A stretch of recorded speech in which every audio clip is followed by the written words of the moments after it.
Many speakers and singers struggle with tensions at the root and the base of the tongue. Oftentimes these tensions are undiagnosed, but when I hear them, one of my favorite tools involves using a pencil, setting it atop the lower teeth, and curling the tongue over top of it. The tongue needs to be really relaxed and passive, almost as though it were a sleeping puppy, just kind of resting its head on top of your slipper.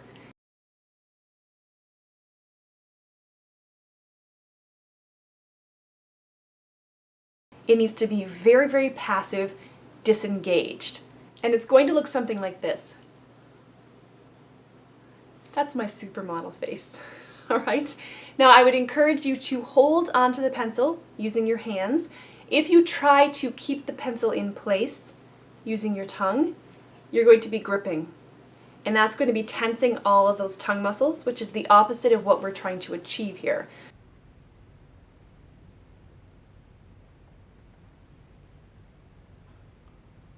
So hold on to the pencil with at least one hand. And again, very, very passive. The tongue is just kind of sitting there, resting atop the pencil. And don't stick the pencil too far back underneath the tongue too, because that can also cause a little bit of tension at the base of the tongue. And then you're just going to vocalize. Any vocalization will do. Sirens, scales, song melodies.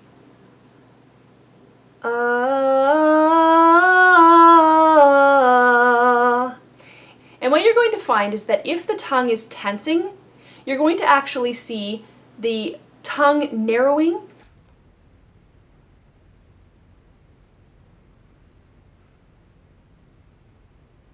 or you're going to see it kind of sort of bouncing around, moving around a little bit, a lot of movement of the tongue.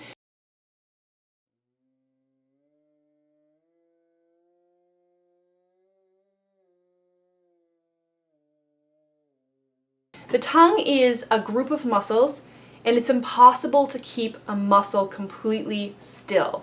That's okay. So you're going to see a little bit of movement. That's perfectly normal and healthy.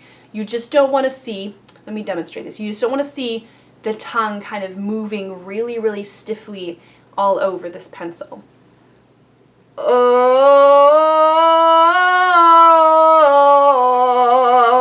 And you can also hear the sound, right? It's really gagged, and I can really feel a lot of tension at the base of my tongue. Oh, it's that kind of sound, that gagged sort of swallowed sound. That's what we're trying to avoid. Now, this is going to help you get a nice little forward stretch in the tongue, and it's going to kind of get that tongue root leaning up against the front wall of the throat so that you have a little bit more room for resonance and a healthier resonance inside your throat. And it's going to cue you to those tensions that you may not be fully aware of.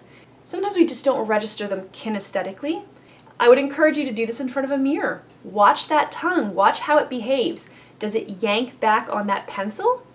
That's a sign that you tend to retract your tongue. Does it move around a lot against that pencil? That's a sign that you have a lot of tension somewhere along the tongue, base of the tongue, root of the tongue.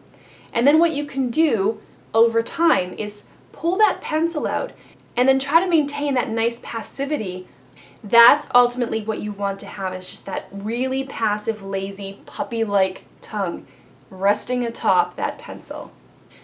When you move up higher in pitch, you're probably going to notice a little bit more of this tension. Most singers experience a lot of tongue root tension as they move through the passaggio and through that break area. So really be mindful of this. This is a great tool for, again, just cueing you to the fact that you have tongue root tension, just making you a lot more aware of it, which is always the first step in improving something, in fixing something. So awareness. Let me know how you do with it. Give it a try. Leave comments or questions in the comment section below. Please take a moment to click the thumbs up button if you appreciated this content, and also consider subscribing so that you'll be notified every time I post new videos like this one. Thank you so much for watching today.